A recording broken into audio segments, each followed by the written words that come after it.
Identify the error. Again, 1/3 of the land in this area are covered with thick forest and wildflowers. 5 seconds.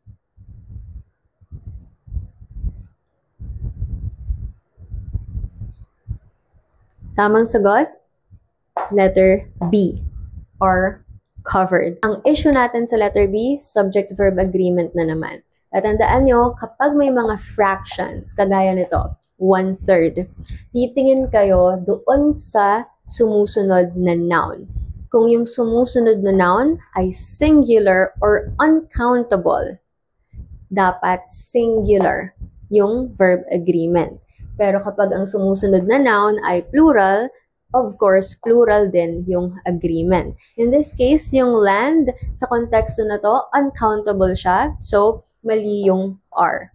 Dapat is. So, take note na may mga pagkakataon na pwedeng maging plural yung land in specific contexts. Like, kung tumutukoy ka sa maraming countries or maraming territories, halimbawa, the king ruled many lands. So, in that case, pwede mong sabihin half of the king's lands have been invaded.